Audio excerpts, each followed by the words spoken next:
সংযুক্ত আরব আমিরাতকে উড়িয়ে দিয়ে আত্মবিশ্বাস বাড়াতে চায় টিম বাংলাদেশ। বুধবার আলাদা দুই ফ্লাইটে দুবাই গেছে টাইগাররা। বুধবারই আচমকা আইপিএল থেকে ডাক আসা মুস্তাফিজ ও শান্ত লিটনদের সঙ্গে মধ্যপ্রাচ্যে গেছেন। তবে কি জাতীয় দলের অ্যাসাইনমেন্ট বাদ দিয়ে দুবাই থেকেই ভারতীয় লিগে ছুটবেন কাটার মাস্টার? সাইফুল রূপকের রিপোর্ট। ভারপ্রাপ্ত থেকে ভারমুক্ত, ফোকাস এখন লিটনের দিকে। চাপ মুক্ত থেকে কি উইলোর ঝড় তুলতে পারবেন? নিয়মিত কাপ্তান শান্তর ইনজুরিতে গেল ডিসেম্বরে ওয়েস্ট ইন্ডিজে টি-20তে দল চালান এলকেডি। মাঠে দারুণ চাল চেলে ক্যারিবিয়ানদের হোয়াইট ওয়াশ। ক্যাপ্টেন লিটন বাহবা পেয়েছিলেন চারদিক থেকেই। প্রেশার কমাতে ছোট ফরম্যাটের বড় দায়িত্ব ছেড়েছেন নাজমুল শান্ত। গুরু দায়িত্বে 2026-এর টি-20 বিশ্বকাপ পর্যন্ত লিটন দাসের উপরই ভরসা রেখেছে বিসিবি। ক্যাপ্টেন লিটনের মিশনের শুরুটা হচ্ছে আরব আমিরাত সফর দিয়েই। স্বাগতিক ইউএইর বিপক্ষে শারজায় জোড়া টি-20। 17 ও 19 তারিখের ম্যাচের জন্য বুধবার দেশ ছেড়েছে টিম বাংলাদেশ।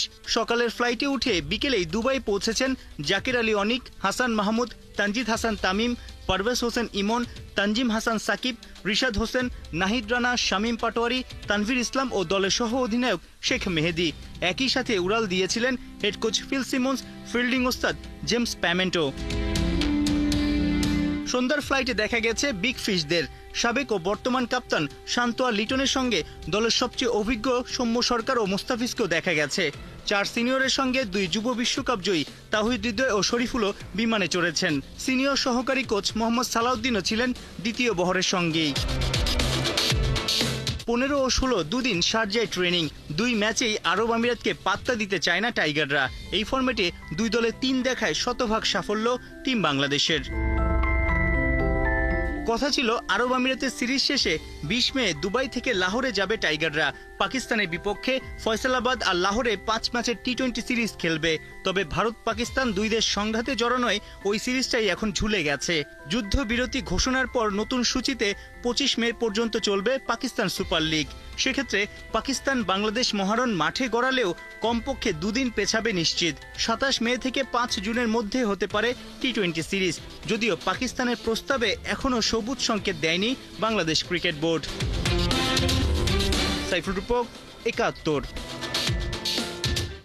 জিম্বাবুয়ে সিরিজে দুর্দান্ত পারফরমেন্সের পুরস্কার পেলেন মেহেদী হাসান মিরাজ। বাংলাদেশের তারকা অলরাউন্ডারকে এপ্রিল মাসে সেরা খেলোয়াড় হিসেবে ঘোষণা করেছে আইসিসি।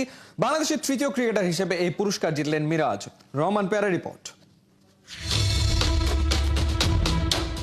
এপ্রিলের মঞ্চে যখন সবাই একে অপরকে খুঁজছে রোদের ছায়ায়, তখন মিরাজ হয়ে ওঠেন নিজেই এক সূর্য। তারকা অলরাউন্ডার নিজেকে দাঁড় করালেন এক ব্যতিক্রমী উচ্চতায়। বিশ্ব মঞ্চে মাস সেরা খেলোয়াড়। আইসিসির এপ্রিল মাসের সেরা ক্রিকেটার মিরাজ নীরব, নিঃশব্দ অথচ কার্যকর। তিনি আজ বিশ্বজয়ী নায়ক। পেছনে ফেলেছেন জিম্বাবুয়ের ব্লেসিং মুজারাবানি আর নিউজিল্যান্ডের বেন শিয়ার্সকে।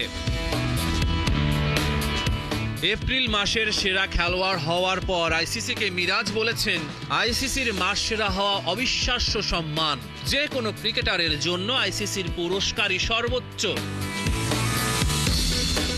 বাংলাদেশের ক্রিকেট ইতিহাসে এই সম্মান পাওয়া মাত্র তৃতীয় খেলোয়াড় তিনি।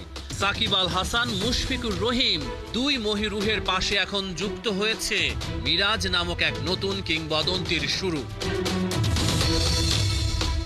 সিলেট আর চট্টগ্রামের মাটি সাক্ষী। এপ্রিলে মিরাজ ছিলেন একাই 100। 2 টেস্টে ব্যাট হাতে নেমে 3 ইনিংসে 38.66 গড়ে করেছেন 116 রান, যার মাঝে ছিল এক দুরন্ত শতক। বল হাতে 4 ইনিংসে নিয়েছেন 15টি উইকেট। প্রতিটি শিকার যেন ছিল জাদুকরের কারিশমা। সিলেটের প্রথম টেস্টে যখন জিম্বাবুয়ে 3 উইকেটে ম্যাচ ছিনিয়ে নেয়, তখনও মিরাজ ছিলেন অনন্য। উভয় ইনিংসে নিয়েছেন 5টি করে উইকেট। দল হেরে গেলেও হার মানেননি তিনি। যেন বলেছিলেন, আমাকে লিখো পরের অধ্যায়ে। আর চট্টগ্রাম জিম্বাবুয়েকে প্রথম ইনিংসে গুঁড়িয়ে দেওয়ার পর ব্যাট হাতে তুলে নেন ব্যাটন। খেলেন 104 রানের অনবদ্য ইনিংস। পরে বল হাতে ফেরেন এবং নিজের কাব্যের শেষ অনুচ্ছেদে আবারও 5 উইকেট। জিম্বাবুয়ের দ্বিতীয় ইনিংস গুটিয়ে যায় 111 রানে। বাংলাদেশ জয় পায় ইনিংসও 106 রানে। অথচ এমন এক ডাইনামিক অলরাউন্ডারকে ছুঁড়ে ফেলে দিল নির্বাচক কমিটি। আরব আমিরাতের বিপক্ষে টি-20 সিরিজের স্কোয়াডে জায়গা হয়নি সবশেষ বিপিএল এর সেরা ক্রিকেটারের। এমনকি বাংলাদেশে খেলা সবশেষ টি-20 সিরিজে ক্যারিবিয়ানদের বিপক্ষে ব্যাটে বলে ইফেক্টিভ রোল প্লে করেন। বিপিএল এ পারফর্ম করেও জায়গা হয়নি টি-20 দলে। তাহলে কোথায় পারফর্ম করলে নির্বাচকদের মন জিতবেন মেহেদী মিরাজ? রহমান পেয়ার, ৭১। আইপিএল এ ডাক পেলেন মুস্তাফিজুর রহমান। অজি opener Jake Fraser McGurk IPL এর বাকি ম্যাচগুলো খেলতে ইচ্ছা প্রকাশ না করায় কপাল খুলেছে মুস্তাফিজের। ফিজকে ৬ কোটি রুপিতে দলে নিয়েছে দিল্লি ক্যাপিটালস। বিস্তারিত মোহাম্মদ আদনানের রিপোর্টে।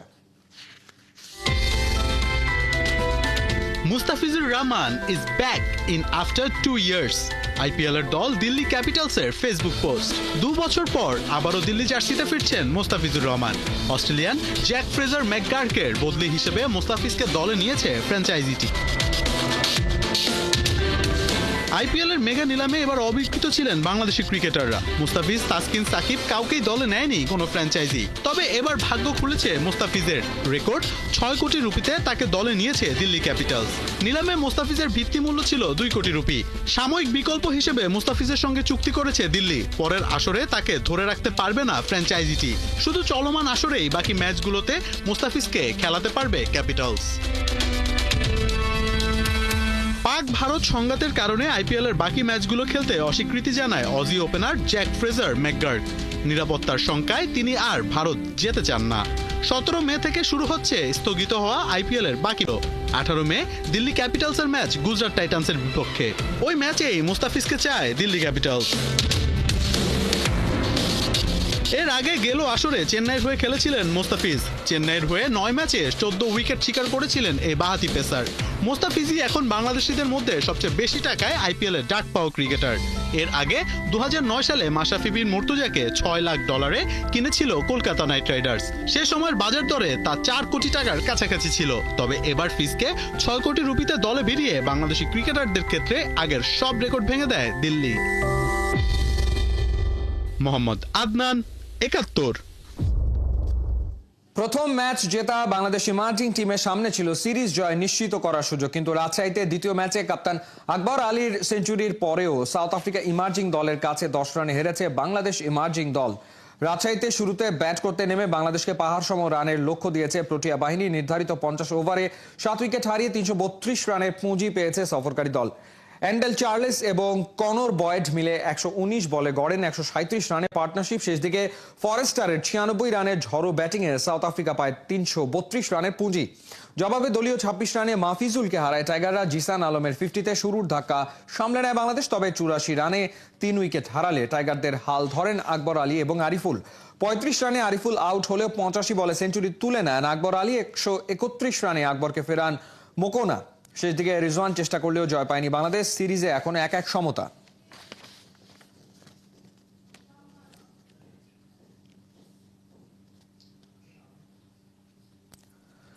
আইসিসি উইমেন্স টি-20 র্যাঙ্কিং এ দুঃসংবাদ পেলেও ওয়ানডে র্যাঙ্কিং এ সুসংবাদ পেয়েছে বাংলাদেশ নারী ক্রিকেট দল। এক ধাপ এগিয়ে ৭ম স্থানে নিগার সুলতানারা। আইসিসির বার্ষিক ওয়ানডের হালনাগাদে ২০২২ সালের মে মাস থেকে ২০২৪ সালের এপ্রিল পর্যন্ত পারফরমেন্সকে বিবেচনায় নেওয়া হয়েছে ৫০ ভাগ। পরের বছরের পারফরমেন্সের বিবেচনায় নেওয়া হয়েছে ১০০ ভাগ। বাংলাদেশের রেটিং পয়েন্ট এখন ৭৯। তাদের ঘাড়ে নিঃশ্বাস ফেলছে পাকিস্তান। ৭৮ রেটিং পয়েন্ট নিয়ে এক ধাপ এগিয়ে ৮ম স্থানে তারা। র্যাঙ্কিং এর শীর্ষ ৬ স্থানে আসেনি কোনো পরিবর্তন। ১৬৭ রেটিং পয়েন্ট নিয়ে চূড়ায় যথারীতি অস্ট্রেলিয়া। ওয়ানডে মর্যাদায় থাকা দেশগুলোকে ৩ থেকে ৪ বছর সময় অন্তত ৮টি ওয়ানডে খেলতে হয় র্যাঙ্কিং এর তালিকায় টিকে থাকতে। চমকের পর চমক নিয়ে সিঙ্গাপুরের বিপক্ষে বাংলাদেশের হোম ম্যাচের পরিকল্পনা করছে বাফুফে, যা ছোঁয়া পড়েছে টিকিটিং সিস্টেমে। ফিজিক্যাল নয়, এবার ১০ জুন ম্যাচের জন্য অনলাইনে টিকিট ছাড়তে যাচ্ছে ফুটবল ফেডারেশন। থাকছে ৮ ক্যাটাগরির টিকিট। সিঙ্গাপুর ম্যাচের আগে বাফুফের পরিকল্পনার এক্সক্লুসিভ বেশ কিছু খবর এখন খেলাযোগের হাতে, যার তৃতীয় পর্ব পার্থবণিকের রিপোর্টে। ১০ June Bangladesh Singapore Asian cup বাছাইয়ের খেলা। জাতীয় স্টেডিয়ামে থাকবে না তিল ধারণের জায়গা। সংস্কারকৃত স্টেডিয়ামে হামজা সমিতদের সমর্থনে উঠবে গগন বিদারী স্লোগান। দুর্বার ফুটবলে রচিত হবে দিন বদলের গান। ঐতিহাসিক এই ম্যাচ দেখতে স্বাভাবিকভাবেই দর্শকদের টিকিট কেটে মাঠে ঢুকতে হবে। জানা গেছে 18,300 দর্শক ধারণ ক্ষমতা সম্পন্ন জাতীয় স্টেডিয়ামে বাংলাদেশ সিঙ্গাপুর ম্যাচের জন্য 8 ক্যাটাগরিতে টিকিট ছাড়ছে বাফুফে। টিকেটের বড় অংশই সাধারণ গ্যালারির জন্য বরাদ্দ, যদিও এর মূল্য নিয়ে বাফুফেতে চলছে আলোচনা। ভেতরের খবর 300 অথবা 400 অথবা 500 টাকা ধরা হবে গ্যালারির প্রতিটি টিকেটের দাম। এরপরেই আছে ক্লাব হাউস 1 ও 2, যেখানে প্রতি টিকেটের মূল্য 2,000 থেকে 2,500 টাকা। জেনারেলের পাশাপাশি ভিআইপি টিকিটও ছাড়ছে ফুটবল ফেডারেশন। ভিআইপি 1 এর টিকিটের মূল্য থাকছে 4 থেকে 5,000 টাকা, ভিআইপি 2 টিকিটের মূল্য 3 থেকে 4,000, একইভাবে ভিআইপি 3 টিকিটও পাওয়া যাবে 3 থেকে 4,000 টাকার মধ্যে। এদিকে প্রেসিডেন্ট বক্সে কেবল আমন্ত্রিত অতিথিরাই জায়গা পাবেন, অন্যদিকে বিএফএফ বক্সের টিকিট থাকছে সৌজন্যমূলক। পাশেই আছে দৃষ্টিনন্দন হসপিটালিটি বক্স, যেখানে সিট প্রতি টিকিটের মূল্য 4 থেকে 5,000 টাকা। তবে এবারের ম্যাচে আকর্ষণের নাম স্কাই ভিউ। সবচেয়ে উঁচু থেকে এখানে খেলা দেখতে পারবেন 112 জন দর্শক। এর জন্য প্রতিটি টিকিট বাবদ তাদের গুনতে হবে 2,000 থেকে 3,000 টাকা। মূলত 10 জুন বাংলাদেশ সিঙ্গাপুর ম্যাচ দিয়ে দেশের সাপোর্টারদের কাছে ফুটবল ইমেজের রিব্র্যান্ডিং করতে চাইছে বাফুফে, যার ছোঁয়া থাকছে টিকিটিং সিস্টেমেও, জানিয়েছেন বাফুফের মার্কেটিং কমিটির চেয়ারম্যান ফাহাদ করিম। সবসময় দেখা যায় আমরা ফিজিক্যালি টিকিট কিনে থাকি, সেই টিকিটে মাঠে ঢুকি এবং এই ফিজিক্যাল টিকিট কেনার জন্য অনেক ধরনের সমস্যা তৈরি হয়। এবার আমরা দেখতে পাচ্ছি ইলেকট্রনিক টিকিটে আপনারা প্ল্যান করছেন। অবশ্যই টিকিটে কিন্তু অনেক আধুনিকতা থাকবে, আপনার ছবি থাকবে, আপনার এনআইডি কিংবা একটা জাতীয়তাবাদী আইডির রেফারেন্স থাকবে, আপনার একটা কিউআর কোড থাকবে। এই কিউআর কোড কিন্তু একবারে স্ক্যান হবে, অর্থাৎ আমার টিকিট কি আমি যদি কাউকে দিয়ে বলি যে তুমি ছবিটা চেঞ্জ করে তুমিও চলে যাবো আমিও চলে যাবো, যে কোনো একজন যেতে পারবে। সো আমি সবসময় বিশ্বাস করি আমাদের ফ্যানদের যে ভালোবাসা আমরা দেখেছি, আমরা মনে করি তারা এটাকে অ্যাপ্রিসিয়েট করবে। আমরা কিন্তু এই আয়োজনও করছি যে কেউ যদি ডিফিকাল্টিস ফেস করে সে কিন্তু একটা হেল্প বুথে যাওয়ার স্কোপ থাকবে। আমরা চেষ্টা করব স্টেডিয়াম এবং বিএফএফ একটা হেল্প বুথ রাখার জন্য। বাফুফের কম্পিটিশন কমিটির সদস্য তাজওয়ার আওয়ালের কাছে বাংলাদেশ সিঙ্গাপুর ম্যাচ বাফুফের জন্য অ্যাসিড টেস্ট। জানিয়েছেন ফুটবল লাভারদের জন্য এই ম্যাচ ঘিরে থাকছে নানা আয়োজন। আমরা চাবো একটা ফুড কোর্ট করতে পারে, আমরা চাবো একটা ফ্যান জোন করতে, যেন ওখানে গেমস থাকে, ফুটবল এই যে গোলে যে গোল মানে শট নেয় এরকম কোনো গেমস থাকতে। আমরা চাবো আমাদের যে পার্টনার থাকবে, আমাদের টাইটেল স্পন্সর যারা থাকবে, ওদের কোনো বুথ থাকতে, যে একটা ইন্টারাক্টিভ সেশন হয় ওখানে, মেবি কোনো এন্টারটেনমেন্ট যদি দিতে পারি। আমরা প্ল্যান করছি, আমি কতটুকু বাস্তবায়ন করতে পারবো এটা হলো আমাদের শেষের বেলায় এসে বুঝবো, বিকজ এখনও আমাদের গ্যাপটা বেশি ছোটো হয়ে গেছে। এই স্টেডিয়ামটা আমরা এখনও বুঝে পাই নাই, স্টেডিয়াম বুঝে পাওয়ার পরে আমাদের প্ল্যানিংটা অ্যাকচুয়াল শুরু হবে।